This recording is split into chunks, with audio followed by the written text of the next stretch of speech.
Ya, alhamdulillah wa syukurillah pada pagi hari ini kita bisa melakukan perkuliahan daring lewat Zoom meeting.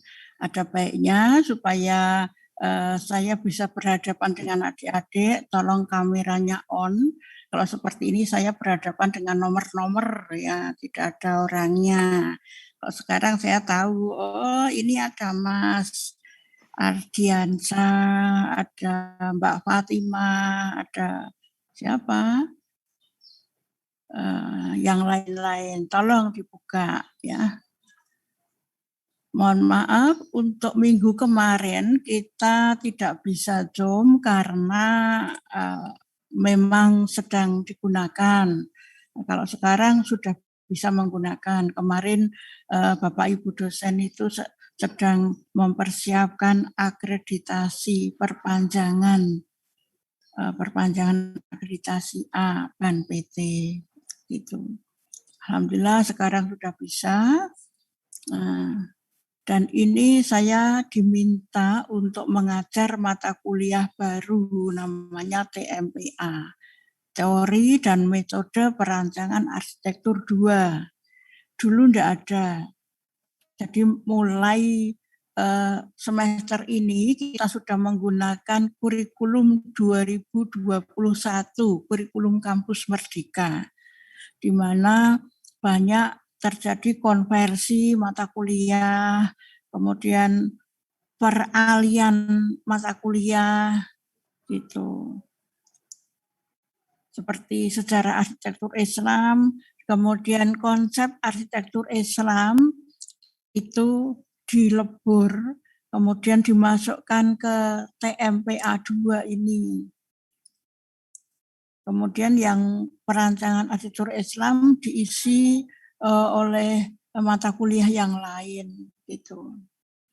Nah, nanti saya juga akan bercerita sejarahnya kenapa kok ada mata kuliah TMPA di sini. Ya. Kalau perkuliahan dengan kurikulum 2015 itu mahasiswa langsung masuk ke studio perancangan arsitektur tanpa dibekali dengan teori-teori. Nah, teorinya ya ada di studio tersebut gitu. Tapi kalau sekarang sebelum masuk ke studio ada teori-teori yang mendasari sehingga mahasiswa untuk membuat konsep itu menjadi lebih kuat lagi. Nah, ini sudah masuk 156 mahasiswa. Nanti pengikutnya itu sekitar berapa ya?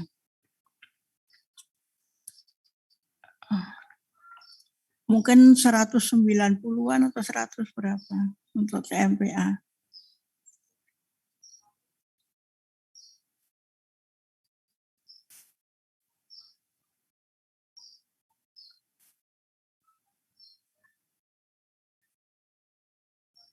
Ini yang sudah masuk grup ada 187 peserta. 187 peserta ini dibagi menjadi 3 kelas. Kelas A, kelas B, dan kelas C. Tapi dalam pemberian materi, saya memberikan materi secara bersamaan, jadi gabungan. Setiap kuliah adalah kuliah gabungan ABC karena ini masih daring ya, belum luring. Mohon adik-adik yang lain kalau bisa buka cam-nya. Videonya dibuka sehingga kelihatan tidak saya sendirian ya. Saya sendirian ngomong dengan hitam-hitam gitu ya. Kalau seperti ini kan kelihatan. Dan nanti juga untuk laporan itu kan saya juga harus print screen ini. Jadi sekarang dosen-dosen kan juga diminta untuk melaporkan perkuliahannya. Nah, buktinya apa? Itu ada screenshot, antara lain screenshot pada saat perkuliahan, siapa saja yang mengikuti, jumlahnya berapa, dari screenshot ini kan kelihatan. Gitu. Ini screenshot yang pertama. Saya screenshot.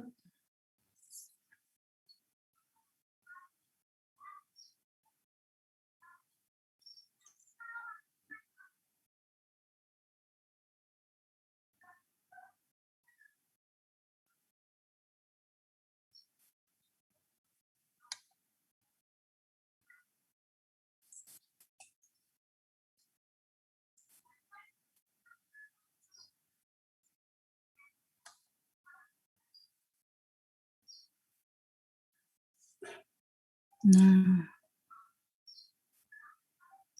sudah lumayan, ini ada 161 mahasiswa. Ya.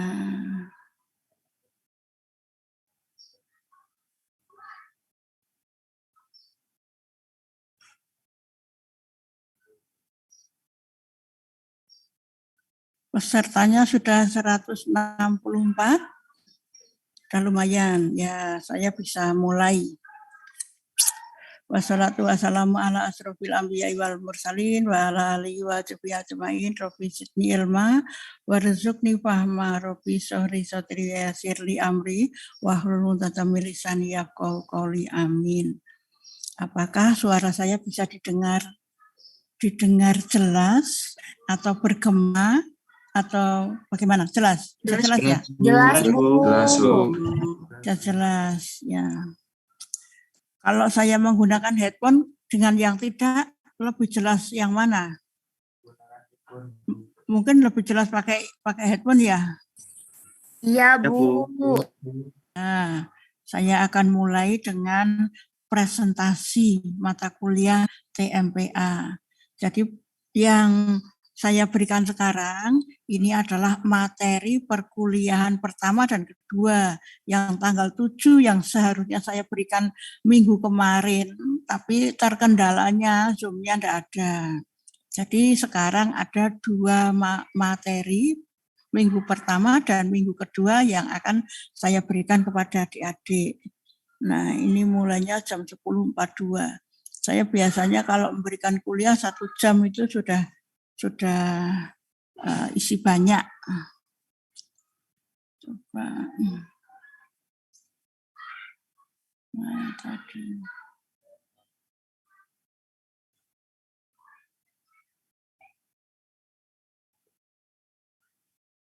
Nah, saya share.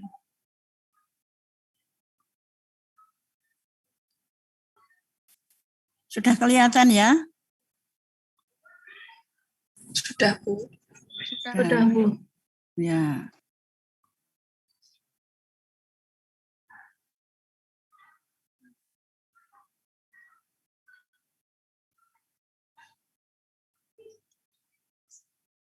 Nah, ini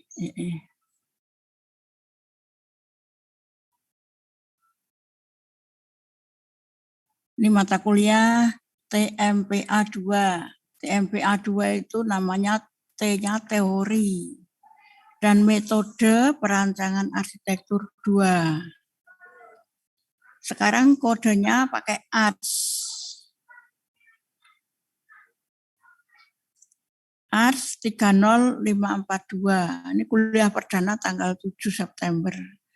Tapi tanggal 7 tidak bisa, jadi saya berikan sekarang. Jadi ini sebagai pengantar, adik-adik harus mengetahui kalau kita sudah lulus dari prodi arsitektur, maka bidang kerja utama kita kan arsitek. Meskipun nanti ada yang bekerja di bidang kontraktor, perencana, mungkin di bidang yang lain, di PNS dan sebagainya, tapi sebetulnya bidang kinerja utama kita kan arsitek. Maka pada bidang arsitek itu kita harus tahu apa yang harus kita punyai. Yang pertama itu harus beretika sesuai agama dan peraturan perundangan yang berlaku. Yang kedua arsitek itu mampu merancang bangunan dan kawasan secara kreatif. Nah, ini nanti kan untuk melandasi studio perancangan arsitektur 3, 4, 5, dan sebagainya, maka harus ada teori-teori atau metode-metode yang harus diberikan. Nah, kemudian arsitek ini harus mampu mengkomunikasikan pemikiran dalam bentuk tulisan, dalam bentuk visual dan verbal, dengan tekniknya manual maupun digital. Jadi kalau adik-adik nanti pada saat sudah berada di lapangan, kemudian adik-adik akan mempresentasikan karya, berarti ada sketsa-sketsa yang dikomunikasikan kepada klien. Sketsa itu bisa sketsa manual, jadi sketsanya harus bagus. Bisa juga sketsa digital, berupa dinah tampak potongan perspektif dan sebagainya yang harus dikomunikasikan sehingga kliennya bisa tertarik dan mau menggunakan kita, gitu ya. Dan di situ kita sebagai arsitek itu harus memahami seni, sosial budaya, teori dan metode perancangan arsitektur, memahami sains, teknologi, dan tata ruang kota, berpikir ilmiah dan profesional berorientasi pada problem solving dan berjiwa wirausaha, dan juga harus berakhlak islami dan mengaplikasikan arsitektur Islam. Jadi ini capaian kalau adik-adik sudah lulus, namanya capaian pembelajaran lulusan, namanya CPL. Kalau per mata kuliah namanya CPMK. CPMK itu capaian pembelajaran mata kuliah. Nah, ini yang telah dikerjakan oleh tim kurikulum yang baru, itu mengevaluasi mata kuliah yang lalu, antara lain mata kuliah konsep arsitektur Islam. Waktu itu saya dinilai mereka materi yang saya berikan terlalu banyak. Nah, perlu diramu dengan mata kuliah lain, perlu diganti nama sesuai dengan konten dan bertransformasi menjadi TMPA 2. Nah, TMPA 2 ini saya sudah membuat kelas-kelasnya dengan kode aksesnya seperti ini. Kelas ABC dengan kode akses psikologinya seperti ini. Kemudian TMPA ini diminta untuk menyajikan teori arsitektur secara umum digabung dengan teori arsitektur Islam. Jadi materinya antara lain pengantar arsitektur Islam dari berbagai sudut pandang. Kemudian kedudukan arsitektur Islam pada arsitektur secara umum. Kemudian di situ juga dimasukkan tipomorfo arsitektur Islam dan ditambah dengan teori dan metode perancangan arsitektur Islam dan teori dan metode perancangan arsitektur pada umumnya, yang nantinya akan mendasari stupa 3 dan stupa 4. Tapi sepertinya tidak hanya mendasari stupa 3 dan 4, kayaknya bisa juga mendasari stupa 5, 6, dan sebagainya. Kalau hanya diminta untuk mendasari stupa 3 dan 4 saja, maka di sini stupa 3 ini adik-adik mulai dengan stupa 3 ya, adik-adik. Stupa 3 ya, atau stupa 5? Stupa 3. Stupa 3 itu nanti akan membuat materi, merancang, kalau tidak salah merancang sekolah dasar untuk yang semester ini ya. Sekolah dasar tapi yang nantinya akan berbeda-beda, per kelasnya itu berbeda-beda. Sekolah dasar ada yang sekolah dasar inklusi, ada yang sekolah dasar alam, ada yang sekolah dasar literasi, ada yang sekolah dasar Tanfizul Quran, ada yang sekolah dasar Sains, ada juga yang sekolah dasar Kutub. Nah, nanti akan dibagi-bagi. Kebetulan saya juga salah satu pengampu Stupa 3. Ternyata saya diminta untuk mengampu kelas C. Kelasnya kan A, B, C, D, F, G, H, I, J, K, L, M. Hanya sampai M. Ya, dulu diminta kelas M. Tapi ternyata kelas M bukan saya pengampunya, Pak Andika. KLM Pak Andika, saya yang C. AB itu Pak Samsudin, C saya, D Burini, EFG itu siapa ya, Buronim kalau tidak salah. GHI Pak Hasan, satunya lagi KLM Pak Andika. Nah, masing-masing sudah ada pembagiannya sendiri-sendiri. Kemudian fungsinya ganda. Kemudian seni, model bangunannya adalah regionalisme. Jadi nanti juga antara lain ada teori tentang regionalisme itu kayak apa. Kalau stupa 4 fungsinya kompleks atau mixed use, seninya sudah ada kontekstual, futuristik, kontemporer, begitu. Kemudian bentuk dan ruangnya, komposisi bangunan masa jamak. Kalau stupa 4 sudah bangunan menjulang. Jadi TMPA ini nanti akan mensupport teori-teori untuk stupa ini. Maka saya harus melihat stupanya kayak apa, teorinya yang akan saya support juga kayak apa. Gitu. Jadi strukturnya bangunan bertingkat rendah untuk stupa 3.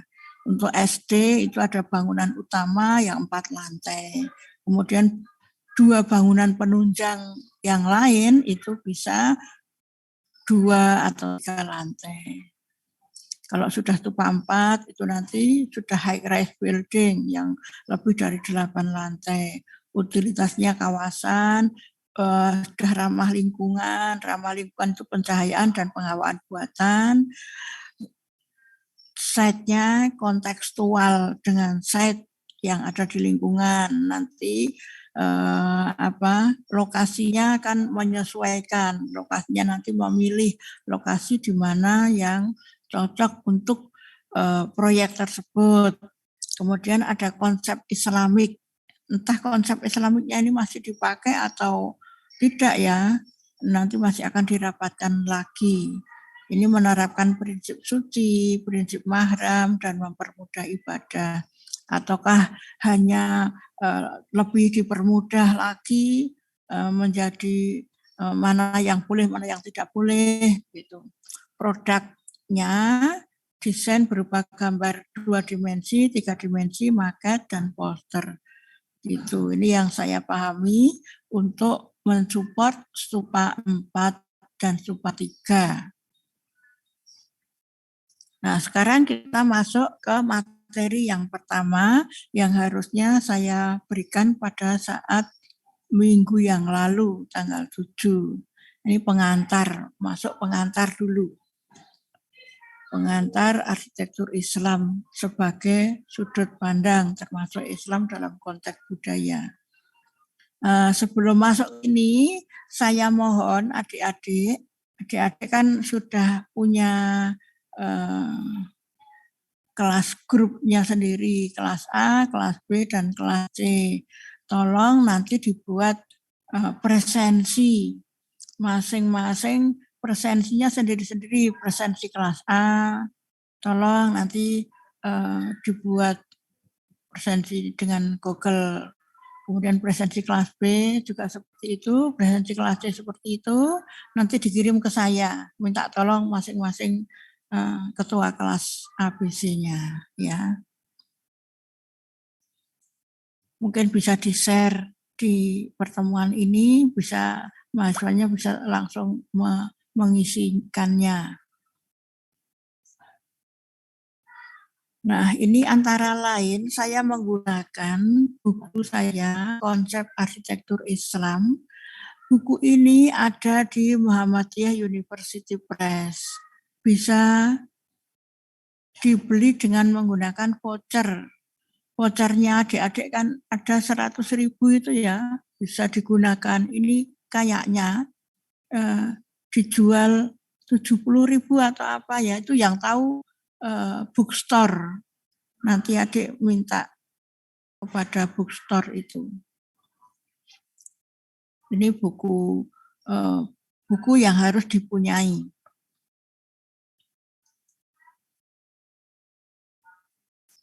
Kemudian apa itu arsitektur Islam yang perlu diketahui? Arsitektur Islam adalah arsitektur yang dibangun berdasarkan prinsip-prinsip Islam. Yaitu prinsipnya kita menggunakan Al-Quran dan hadis. Nah, maka adik-adik harus punya Al-Quran. Dan terjemahnya, entah itu berupa hard copy atau soft copy yang nanti akan bisa digunakan untuk menilai, untuk membuat tugas, dan sebagainya. Landasan yang pertama kita pakai adalah Al-Baqarah ayat 2. A'udzubillahi minasyaitonir rajim. Bismillahirrahmanirrahim. Alif lam mim dzalikal kitabul la raiba fihi hudalil muttaqin. Yang artinya kitab Al-Quran ini tidak ada keraguan padanya dan petunjuk bagi mereka yang bertakwa. Maka kita harus mulai untuk membaca. Ya, diingatkan. Mempelajari konsep dasar merancang bentukan ruang arsitektur yang didasari oleh ajaran Al-Quran dan Sunnah. Mata kuliah ini mempelajari tentang keterkaitan antara ajaran Islam dan arsitektur. Kalau pada saat dulu zaman Belanda dan sesudah Indonesia merdeka itu biasanya ada dikotomi ilmu, ada ilmu umum dan ilmu agama. Tapi yang benar, ilmu itu hanya satu, ilmu itu yang diberikan oleh Allah, yaitu ilmunya, ya ilmu agama itu meliputi umum dan agama, tidak dibeda-bedakan. Maka saya berusaha untuk meluruskan kembali ilmu ini menjadi ilmu yang benar, yaitu ilmu arsitektur yang ada keterkaitannya dengan ajaran Islam. Kalau arsitektur saja tidak ada ajaran Islamnya, nanti mungkin desainnya akan jadi rumah kaca, akan jadi rumah yang tidak ada privacy, dan sebagainya. Di mana orang-orang beragama Islam tinggal di situ merasa ada sesuatu yang kurang. Gitu. Karena yang menggunakan kita dan menggunakan orang yang tidak beragama itu akan berbeda. Kemudian arsitektur Islam itu dapat diimplementasikan ke dalam desain arsitektur yang Islami sehingga mampu menghasilkan produk desain arsitektur Islami dengan ciri khas. Arsitektur Islam itu punya ciri khas rahmatan lil alamin, antara lain ya, ramah lingkungan. Rahmatan lil alamin nanti bisa diwujudkan di mana? Hablum minallah, hablum minanas, hablum minal alamin. Jadi kita bagaimana green arsitektur itu masuk rahmatan lil alamin. Green arsitektur, sustainable arsitektur, ramah lingkungan, itu masuk rahmatan lil alamin. Fitrah, fungsional, orisinil, tidak berlebihan, itu semuanya ada di dalam Al-Quran. Sesuai dengan perkembangan teknologi, berimbang, berhikmah, bersih, estetis, itu semuanya ada ayat-ayatnya. Jadi adik-adik nanti bisa mencari ini ayatnya di mana, ini ayatnya di mana. Oh ternyata ada toh. Literatur yang saya gunakan antara lain ada Al-Quran, ada buku KAI dari Mupres, ini buku wajib. Kemudian ada bukunya Ismail Raji Al-Faruqi tentang seni tauhid. Seni tauhid itu ada esensi dan ekspresi estetika Islam. Kemudian ada bukunya Pak Nangkula Utapirta tentang pemikiran, diskusi, dan pencarian bentuk. Ada makna dan arti keindahan, ada tradisional Muslim arsitektur in Malaysia. Biasanya saya menggunakan ada 18 referensi buku. Mungkin sekarang kalau diminta ditambahkan dengan arsitektur pada umumnya, arsitektur umum, ya tidak hanya arsitektur Islam, referensinya mungkin akan bertambah. Untuk yang semester lalu, itu mahasiswanya saya bagi-bagi untuk mempelajari buku-buku ini, kemudian mempresentasikannya di depan kelas. Nah sekarang daring ini nanti kira-kira bagaimana kita menggunakan metode yang seperti apa.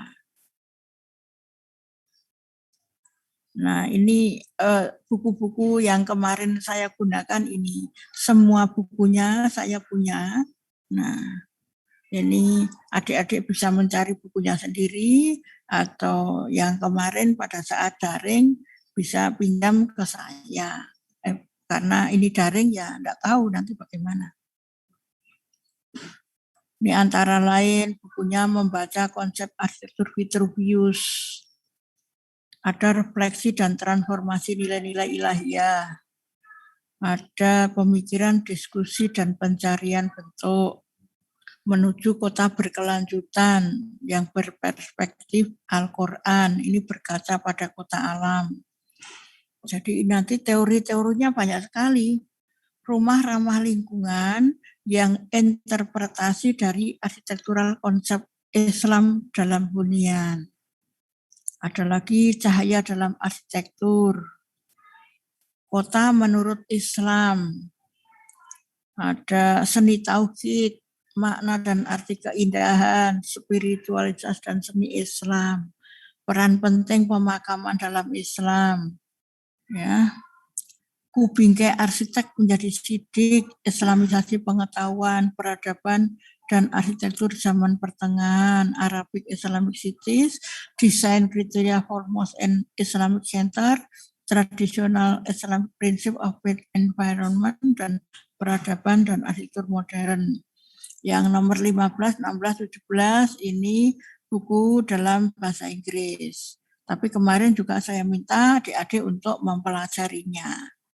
Jadi sebetulnya ini buku-buku bacaan yang semuanya harus dibaca oleh mahasiswa.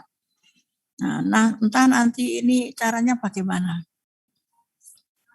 Jadi mengapa kita penting atau mempelajari. Jadi urgensi, yang tadi kan definisi arsitektur Islam.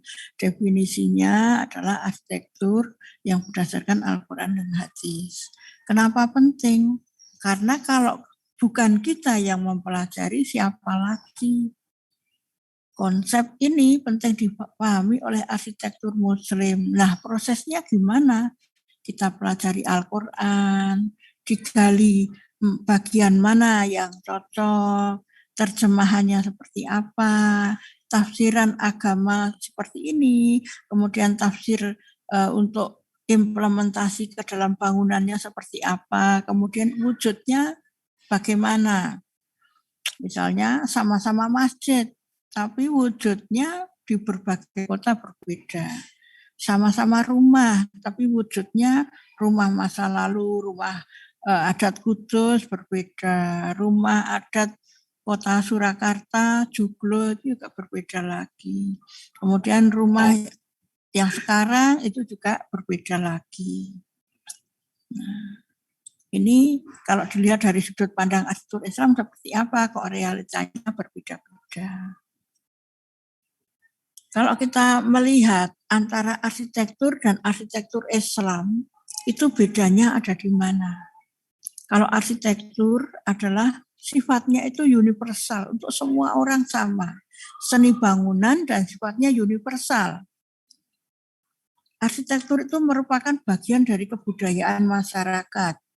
Kalau masyarakat Jawa, kita punya budaya arsitektur rumah Jawa, arsitektur tradisional Jawa, ada joglo dan sebagainya. Untuk Sumatera ada rumah Minangkabau. Untuk yang di Bali ada rumah Bali, gitu ya. Jadi arsitektur merupakan bagian dari kebudayaan masyarakat. Tidak dapat berdiri sendiri secara independen dan bebas, karena dipengaruhi oleh ideologi, politik, ekonomi, dan budaya masyarakat yang berpengaruh pada jenisnya, kualitasnya, dan produk dari karya tersebut, karya arsitektur. Kalau arsitektur Islam itu seperti apa? Arsitektur Islam adalah rancang bangun yang didasari oleh akidah Islam dan memenuhi norma-norma dalam syariat Islam. Kemudian kita dapati warisan-warisan arsitektur Islam pada masa lampau. Itu banyak sekali. Warisannya dinasti Umayyah, dinasti Abbasiyah, kekhalifahan Cordoba, kekhalifahan Turki, Mesir, dan sebagainya. Itu ada bangunan besar, mewah, ada ornamen indah, dan sebagainya. Namun yang paling diwariskan dari Islam itu tidak hanya bangunan yang megah, tapi nilai-nilai kemanusiaan yang menjadikan manusia sebagai manusia dan mengembalikan manusia pada fitrahnya yang hakiki yang menjadikannya khalifah di muka bumi. Gitu. Tujuan dibuatnya bangunan arsitektur Islam adalah sesuai dengan tujuan syariah Islam, yaitu melindungi jiwa, melindungi harta, melindungi keturunan, agama, akal, kehormatan, keamanan, dan negara. Contohnya, kalau kita membuat rumah tinggal, maka rumah tinggal itu yang nyaman, aman, dipakai, digunakan, didiami oleh keluarga. Sehingga jiwa bisa terlindung, harta yang ada di dalam rumah juga terlindung, keturunan anak, cucu, suami, istri, anak, cucu, kesemuanya bisa terlindung, bisa melakukan ajaran agama, sholat di rumah tersebut dengan tenang, bisa melindungi akal sehingga bisa tetap jernih akalnya dengan berada di rumah yang nyaman, melindungi kehormatan, keamanan, bisa aman dalam rumah tersebut, yang pada hakikatnya kalau setiap rumah itu sudah aman dan nyaman dan terlindung kesemuanya, maka akan berakibat pada keselamatan dan kenyamanan masyarakat, penyelamatan kota, bahkan dalam jangka yang lebih besar lagi, kerangka yang lebih besar lagi, negaranya menjadi aman. Begitu. Teorinya seperti itu. Memang seharusnya seperti itu kalau memang benar-benar digunakan atau diimplementasikan. Tinggal implementasinya ini ya memang ada atau tidak. Kemudian arsitektur Islam sebagai produk budaya fisik pada hakikatnya itu mencerminkan ekspresi nilai-nilai yang terkandung di dalamnya. Nilai-nilai yang terkandung dalam arsitektur Islam itu seperti apa, itu bisa tercermin dari budaya fisiknya. Budaya fisiknya, oh bangunannya jadi seperti ini, ada seni hias Islami, seni hias yang Islam itu yang bagaimana, yang tidak ada makhluk bernyawa di situ. Nah, terus menggunakan apa saja, bisa menggunakan pola geometris, bisa menggunakan stilirisasi, distiler itu dimudahkan dari flora, flora itu bisa daun, bisa bunga, ya. Jadi model floris, ada yang model geometris, ada yang model floris, dan ada yang kaligrafis. Ada juga yang seni Islami merupakan bagian dari gabungan kedua seni atau gabungan ketiganya. Nanti akan kita pelajari. Kemudian arsitektur Islam adalah arsitektur yang berpedoman pada nilai-nilai yang terkandung dalam Al-Quran dan hadis. Ini ada dalam bukunya Rasdi. 2003 ada punya dalam Nangkula Utatirta. Jadi inti dari arsitektur itu mewadahi aktivitas takwa. Aktivitas takwa itu tidak hanya sholat, tapi semua aktivitas yang kita gunakan, kita jalankan itu diberi derajat aktivitas takwa apabila semua itu diniatkan untuk mencari ridha Allah. Seperti kita mencari ilmu, bismillahirrahmanirrahim, saya ingin mencari ilmu dengan niat untuk mencari ridha Allah, untuk mencari ridha orang tua, untuk mencari saya supaya bisa lebih memahami ilmu ini. Nah, itu juga menjadi ibadah. Jadi ibadah itu ada dua, yang namanya ibadah mahdoh dan ibadah ghairu mahdoh. Ibadah mahdoh itu ibadah yang sudah ada ketentuannya di dalam Al-Quran, seperti sholat, haji, kemudian puasa. Kalau yang lain-lain seperti menyapu, menulis, membuat buku, kemudian belajar, itu ibadah ghairu mahdoh. Ya, tapi akan bernilai ibadah apabila diniatkan untuk mencari ridha Allah. Bismillahirrahmanirrahim, dengan nama Allah yang Maha. Bismillahirrahmanirrahim, dengan nama Allah yang Maha Pengasih dan Penyayang. Nah, kita kalau merujuk pendapat-pendapat dari pakar, contohnya pendapatnya Rasdi. Kalau kita berprinsip pada Al-Quran dan Sunnah, seperti kita mulai kecil itu sudah dididik oleh keluarga, dididik oleh ayah, ibu, dan lingkungan untuk sholat bersama, sholat jamaah, itu sholat di rumah, mengerjakan apa, dan sebagainya, sehingga jadi rutinitas sehari-hari. Kalau sudah menjadi rutinitas, kalau misalnya kita selalu menjaga kesucian, selalu berwudu, atau kalau mau makan, kita cuci tangan. Nah, dari dulu kan sudah diajarkan gitu. Sebelum makan cuci tangan, kemudian berdoa, dan sebagainya. Itu kan menjadi way of life. Tapi ternyata sekarang pada saat pandemi, itu menjadi way of life juga bagi kebiasaan baru. Semua harus cuci tangan, semua harus ini. Padahal itu sudah diajarkan sekian ratus tahun yang lalu pada saat Islam ada, itu sudah mengajarkan kebersihan seperti itu. Zaman dulu malah sudah mengajarkan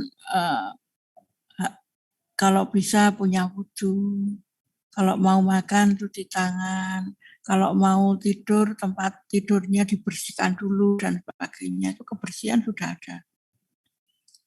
Jadi akhlak sebagai sifat dan sikap hidup kalau dikerjakan secara terus-menerus itu akan menjadi way of life sebagai sikap hidup.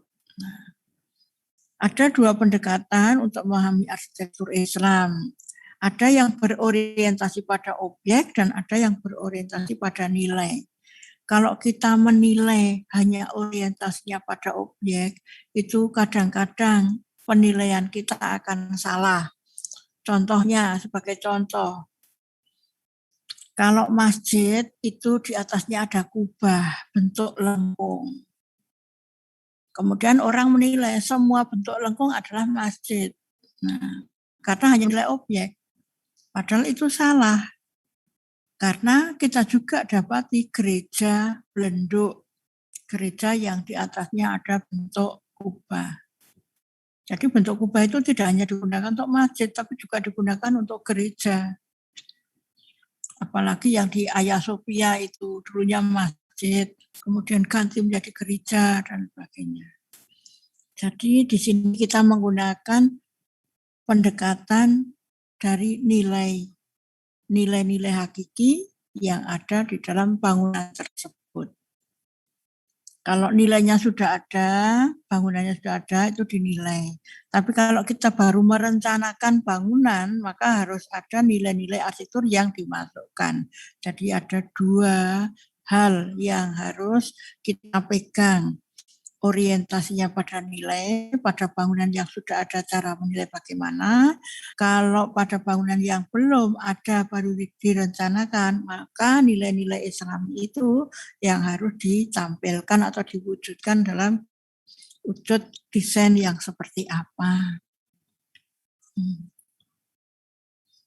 Sampai di sini, apakah ada pertanyaan?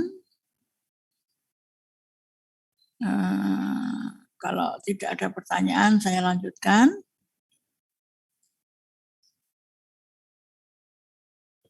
Ya, saya lanjutkan.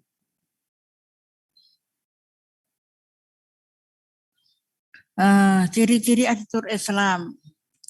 Ini ada beberapa ciri yang perlu diketahui oleh adik-adik. Kalau kita ada melihat sebuah bangunan atau beberapa bangunan, oh di situ kita dapati ada nilai rahmatan lil alamin. Ini kita nanti bisa melihat, coba dicocokkan nanti ya, Quran surat 21 ayat 107. Ini bacaannya seperti apa, kemudian terjemahnya seperti apa. Ini yang saya tuliskan ini adalah poin yang ada. Oh, poinnya seperti ini. Coba nanti dicocokkan. Ramah lingkungan. Lihat Quran surat 10 ayat 25. Jadi adik PR-nya ini mencarinya. Fitrah. Quran surat 30 ayat 30. Fungsional, coba nanti dilihat. Orisinil atau tidak menciplak, nanti ada di mana. Tidak berlebihan. Surat 17 ayat 27, sesuai dengan perkembangan teknologi, keseimbangan, hikmah, bersih, estetis. Nanti mungkin ada yang di hadis. Kalau tidak ada di Al-Quran, nanti ada yang ada di hadis. Ini bangunan-bangunan yang sebagai contoh arsitektur Islam, tapi kan beda-beda. Ini seperti ini jadinya. Di Hagia Sophia, ini seperti ini, dari di Songgobuwono, ini seperti ini, ya. Modelnya macam-macam. Nah, ini contoh-contoh yang tadi saya sebutkan. Ini saya mengambilnya dari sumber Pak Ahmad Nokman, tapi saya strukturkan kembali. Di sini ada suratnya, kemudian dari surat ini kan ada terjemahannya, filosofi yang ada dalam surat ini itu seperti ini, kira-kira seperti ini. Nanti ekspresi arsitektur atau implementasinya seperti apa. Nanti kalau dibuat desain, maka kita akan membuat lingkungan binaan yang berprinsip pada pelestarian alam. Lingkungan binaan menambah kesejahteraan alam dan ramah lingkungan. Bermanfaat, lingkungan binaan harus bermanfaat dan fungsional sehingga tidak mubazir. Jadi kita desain yang produktif, bermanfaat, yang orisinil. Lingkungan binaan berupa penerapan hasil pikir orisinal, tidak menjiplak mentah-mentah, dan membuat temuan baru. Jadi diikhtiari, diinovasi, dengan ditambahkan dengan nilai-nilai lokal. Jadi ada sesuatu yang diambil, tapi tidak ambil mentah-mentah, ambil itu ditambahkan dengan nilai-nilai yang kita punya, nilai lokal. Jadi orisinal kepunyaan kita. Tidak berlebihan, seimbang, punya hikmah, bersih. Bersih itu lingkungan binaan tetap bersih sehingga bebas najis. Lingkungan binaan tetap sebagian besar menggunakan bahan alami, warna alami, jujur, sederhana, dan sebagainya. Ini bisa digunakan untuk dasar mendesain. Kalau adik-adik mendesain stupa 3, entah stupa 4, atau stupa-stupa selanjutnya menggunakan ekspresi-ekspresi arsitektur bisa diambil dari sini. Gitu. Kemudian kita bisa juga melihat keindahan arsitektur Islam dalam bangunan yang selaras dengan alam, walaupun karya itu dibuat oleh non-Muslim. Ini yang membuat karya adalah Frank Lloyd Wright, ini bukan Muslim, tetapi karyanya ini Islami. yang membuat non-Muslim, tapi karyanya Islami. Kenapa? Kalau kita lihat karyanya ini sangat berorientasi kepada alam, tidak merusak alam. Bentuk-bentuknya ini kan ada falling water, kemudian ini ada bentuk-bentuk yang horizontal, batu-batu seperti ini. Maka dia membuat bangunannya juga menyesuaikan. Sebagian besar berorientasi pada horizontal, meskipun yang vertikal juga ada, tetapi ada penggunaan warna, material, dan sebagainya yang selaras, seimbang. Itu juga bangunan-bangunan yang lain. Nah, ini adik-adik bisa mencontoh bangunan yang seperti ini. Saya pengen bangunan yang kontekstual dengan alam. Kemudian gubahan masanya yang seperti apa. Kalau ada unda-undaan nanti yang ke atas seperti apa, ke bawah seperti apa. Nah, di sini kita masuk ke kajian kontekstual arsitektur Islam dan implementasinya. Ilmu dalam Islam itu kita tidak hanya menghadirkan ilmu itu saja, tapi ilmu itu kan kepunyaan Allah. Jadi kita menghadirkan kehadiran ilahi untuk menggambarkan keseluruhan realitas hidup. Realitas hidup ini ada alam materi, alam kejiwaan, alam roh, sifat ilahiyah, dan wujud zat ilahi. Untuk mendapatkan itu, maka kita punya sarana atau ada pendengaran, ada penglihatan, ada akal atau hati yang kita akan menggunakan secara coba-coba, ada pengamatan, percobaan, kemungkinan-kemungkinan, dan sebagainya untuk memahami hal-hal tersebut. Ya, kita akan punya indera, ada 5 indera. Mungkin kalau ditambah dengan indera ke-6 itu ada yang diberikan sampai dengan indera ke-6, tapi ada juga yang semuanya diberi itu inderanya 5, pendengaran, penglihatan, akal, hati, pikiran, pengecapan, dan sebagainya, kulit, dan sebagainya. Indera perasa, indera pendengar, indera penglihat, bisa merasakan, bisa mendengar, bisa melihat. Itu kan semuanya adalah nikmat Allah yang diberikan kepada kita agar kita bisa mensyukuri nikmat tersebut dan menggunakannya untuk mencari ilmu, mencari kehadiran ilahi. Pada dasarnya kita berjalan di dunia ini berjalan menuju kepada Allah. Pada saat kita sholat, kita Allahu Akbar, berjalan menuju kepada Allah. Jadi kalau kita seperti itu, nanti hati kita akan tenang dan tenteram. Kemudian yang dimaksud adaptif dan kontekstual itu seperti apa? Kalau di tempat-tempat yang berbeda, iklimnya juga berbeda, maka bangunan-bangunannya juga akan menjadi berbeda-beda. Di kutub, kita punya bangunan yang namanya iglo, yang wujudnya bulat dari es. Dan orang yang tinggal di situ juga tidak kedinginan, memang orangnya di kutub. Kalau di Jawa, ya bangunannya bangunan tradisional Jawa. Di Cina juga seperti itu, di Jepang juga seperti itu. Namanya adaptif kontekstual dengan alam sekitar.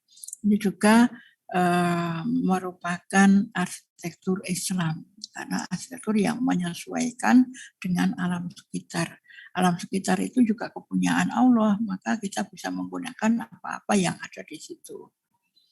Kemudian kita mengenal simbolik, kita mengenal teknologi atau bentang lebar yang digunakan untuk antara lain untuk kubah-kubah masjid, kemudian struktur tenda dan sebagainya.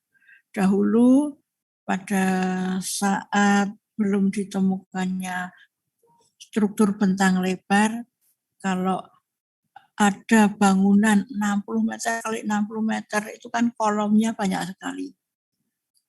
banyak sekali kolom. Sehingga kalau pas salat di belakang kolom, itu kan tidak bisa melihat imamnya karena terhalang-halang oleh kolom tersebut. Sehingga ada struktur bentang lebar sehingga bisa 60 meter tanpa kolom. Nah, ini juga digunakan untuk masjid-masjid, ini untuk bentuk kubah, ini bentangnya seperti apa, strukturnya juga seperti apa. Kemudian di sini kita juga mengenal adanya geometri atau fungsional yang sederhana dan tidak berlebihan, juga bersih, modelnya seperti ini. Ya, contoh-contohnya seperti itu. Kemudian kita juga mengenal bentuk-bentuk yang jujur ya, ornamen-ornamen atau material-materialnya kelihatan. Oh, itu ada material batu alam kelihatan. Material atap plafonnya pakai kayu juga kelihatan. Memakai bambu juga kelihatan. Jadi kejujuran struktur. Ini namanya kejujuran struktur atau kejujuran bangunan. Kemudian estetis atau jamil. Nah, di sini kita melihat bangunan itu tidak hanya sebagai struktural, kolom itu kan struktural. Tapi di sini kok di samping kolom itu struktural, juga diukir menjadi kolom yang estetis. Jadi antara estetis dan strukturalnya dijadikan satu. Nah, itu antara lain kita bisa mengupas seperti itu. Oh, kalau ada seperti ini kita bisa bicara. Kolomnya seperti ini, estetikanya seperti ini, historisnya seperti ini. Jadi ada nilai historis, ada nilai filosofis, ada nilai struktural, dan nilai islamisnya. Kemudian tugas yang pertama, ini karena ini sudah pertemuan yang kedua, maka mahasiswa saya minta untuk membaca bab 2 dan bab 3 buku konsep arsitektur Islam yang nanti bisa dicari di lewat voucher di bookstore UMS. Ya, saya beri waktu mungkin 2 minggu untuk mengumpulkan ini. Kalau 2 minggu bisa ya syukur, kalau 2 minggu tidak bisa ya saya tambah jadi 3 minggu untuk mengumpulkan ini. Buku bisa dapat dengan tukar voucher ke MUP, Muhammadiyah University Press atau bookstore, ini bookstore-nya. Di situ ada petunjuk order buku. Ini yang tahun kemarin ya, yang tahun ini mahasiswa belum saya. Mungkin mahasiswa sudah banyak yang bisa atau sering order ke situ, order ke bookstore. Nah, ini yang tadi. Saya stop share. Nah, dari yang sudah saya sampaikan ini, kira-kira bagian mana yang memerlukan penjelasan?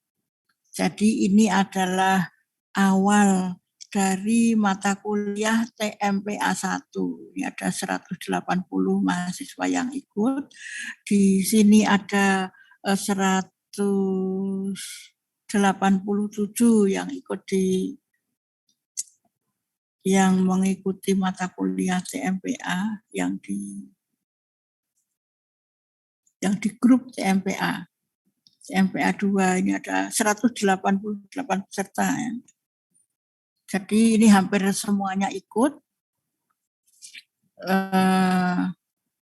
Mohon adik-adik untuk membuat presensi.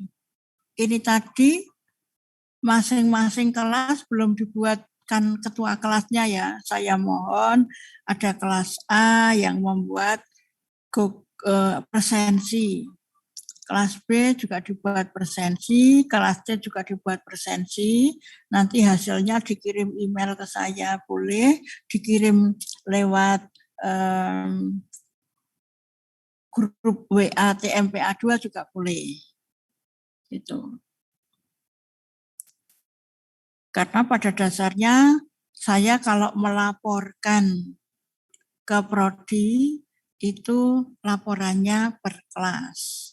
Tapi ini grupnya sekaligus 3 kelas karena pada saat Zoom dibarengkan. Ya. Pada saat Zoom kan bareng. Gitu. Nah, kira-kira bagian mana yang akan ditanyakan?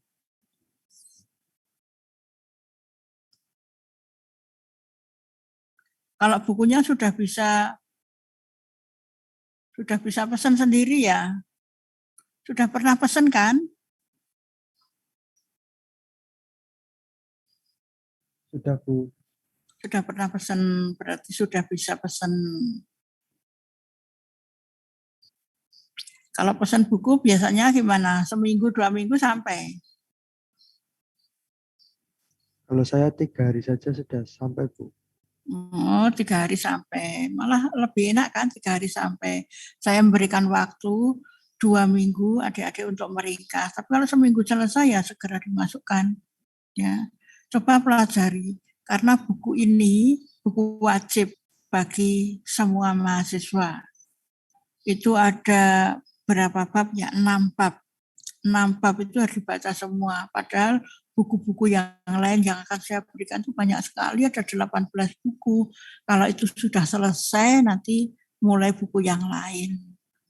Karena ini teori itu banyak sekali, jadi adik-adik kalau punya referensi banyak, maka akan lebih mudah untuk menuliskan konsep atau membuat konsep-konsep dalam stupa. Oh, saya mau pakai yang ini, saya mau pakai yang ini. Jadi banyak sekali masukan-masukan wawasan dari buku-buku tersebut, sehingga adik-adik bisa lebih mudah untuk mengaplikasikannya ke dalam desain. Jadi kualitas desain adik-adik nanti di stupa 3, 4, 5, 6, dan sebagainya, kualitasnya bisa lebih bagus. Nah, ini sudah ada yang kelas B, ini bisa absen di sini. Yang kelas yang lain, bisa absen di mana? Yang kelas A sama yang kelas C.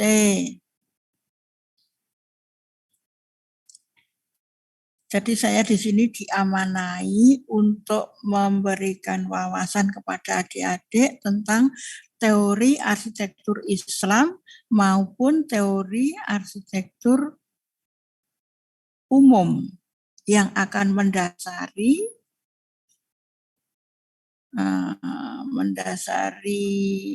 stupa-stupa selanjutnya. Itu kok malah nyetel video atau apapun. Johara, isinya kok video. Ini yang belakang-belakang pada enggak orang buka kamera nih.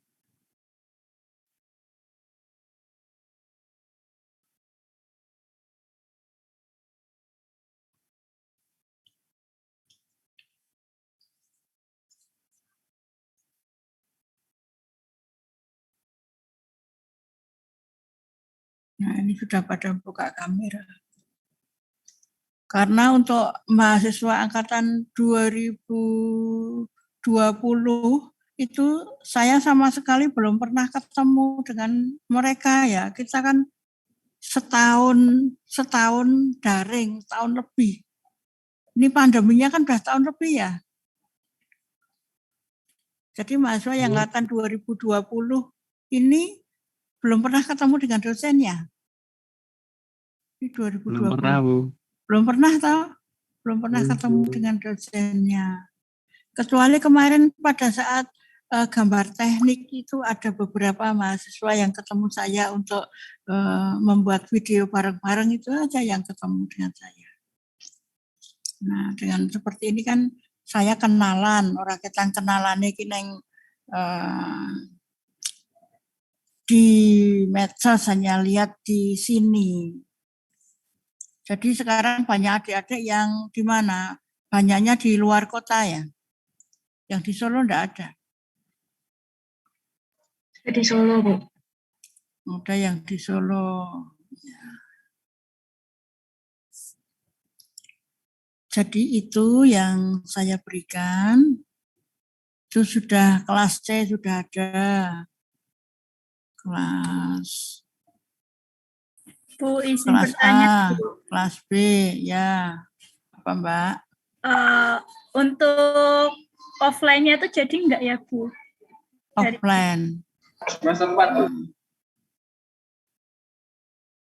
Ini kebijaksanaan dari UMS, kebijaksanaan universitas. Kemudian yang diminta memberlakukan kan prodi-prodi. Nah, sekarang kaprodinya itu kan baru. Kaprodi saya sebagai kaprodi itu sudah berakhir Agustus kemarin. Kaprodinya sekarang Bu Dr. Nur Rahmawati. Ada wacana bahwa luring itu akan diberlakukan untuk bulan pertama itu yang semester 7, bulan kedua. Jadi mahasiswa sebulan di Solo. Yang bulan pertama semester 7, bulan kedua semester 5, bulan ketiga semester 3, bulan keempat semester 1. Begitu. Tapi untuk kebenaran iya atau tidaknya itu yang berhak untuk memberikan informasi adalah Kaprodi Arsitektur mau memberlakukan seperti apa. Karena yang kemarin studio perancangan arsitektur itu mengalami kendala karena daring semua. Jadi ada sesuatu yang kurang gitu. Juga kemarin gambar teknik itu juga ada yang bisa, ada juga yang tidak bisa mengikuti. Karena memang itu mata kuliah biasanya ada di kelas, kemudian diajar di kelas, mata kuliah skill. Jadi mata kuliah skill itu yang akan diberikan mata kuliah 1 bulan di kampus. Begitu. Tapi dibatasi harus sudah suntik, sudah vaksin. Jadi ada surat sudah vaksin sekian kali gitu. Dan diperbolehkan oleh orang tua. Kalau orang tuanya tidak memperbolehkan, tempatnya jauh, gitu juga tidak memaksa. Karena situasinya seperti ini, yang daerah Papua, daerah Sulawesi, daerah Sumatera, kita tidak memaksa mereka untuk datang ke sini. Karena dari segi biaya juga banyak. Kalau yang di Solo saja, Solo dan sekitarnya, Solo, Boyolali, Sragen, Jogja, Semarang, itu masih bisa, masih mudah ya. Tapi yang luar Jawa itu boleh tidak datang. Jadi nanti secara teknis, adik-adik bisa tanya ke Kaprodi, jadi diselenggarakan atau tidak. Kemarin mungkin ada survei ya? Sudah ada survei. Adik-adik sudah ngisi survei belum? Menginginkan untuk daring apa luring gitu. Belum mengisi survei? Sudah, Bu. Sudah, Bu. Kalau dari pengisian survei itu kan ada lagi yang ingin bertanya? Dari survei itu kan nanti dari prodi bisa melihat, oh ini banyak mahasiswa yang menginginkan ada perkuliahan tatap muka, tapi caranya bagaimana? Dari UMS ada seperti itu, harus begini, protokol kesehatannya harus dijaga dan sebagainya. Itu. Ada lagi pertanyaan?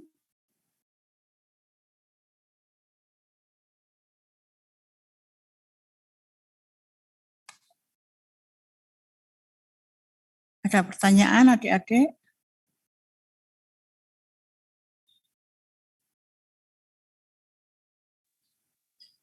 Cukup, Bu.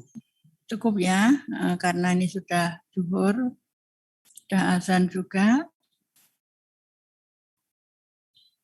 Ya, nanti saya tunggu presensinya, bisa dikirim di WA ini, bisa, atau di email juga bisa. Ya. Kalau tidak ada pertanyaan, insya Allah nanti minggu depan akan kita lanjutkan Zoom yang kedua untuk materi yang ketiga. Jadi hari ini ada 2 materi. Materi minggu pertama, materi minggu kedua, dan ada tugas meresum bab 2 dan bab 3 dari buku KAI. Buku tersebut semua adik-adik harus punya dan dibaca semua. Dari bab awal sampai bab akhir. Setelah itu baru kita mulai membaca buku-buku yang lain. Karena memang banyak teori-teori yang harus kita pahami. Kalau sudah tidak ada pertanyaan, mungkin nanti adik-adik juga masih ada kuliah lagi. Masih adakah kuliah lagi setelah ini? Sudah enggak, Bu. Oh, sudah enggak, ya bisa istirahat. Alhamdulillah ini ada 175 mahasiswa yang mengikuti. Alhamdulillah sudah bagian besar dari 188, 175 yang masuk. Jadi kira-kira ada 10 orang yang tidak datang. Marilah kita akhiri perkuliahan ini dengan bacaan hamdalah bersama. Alhamdulillahirabbil alamin. Kurang lebihnya saya mohon maaf. Dan billahi taufiq wal hidayah. Wassalamualaikum warahmatullahi wabarakatuh. Waalaikumsalam. Terima kasih, Bu. Terima kasih, Bu. Terima kasih, Bu. Terima kasih, Bu. Assalamualaikum.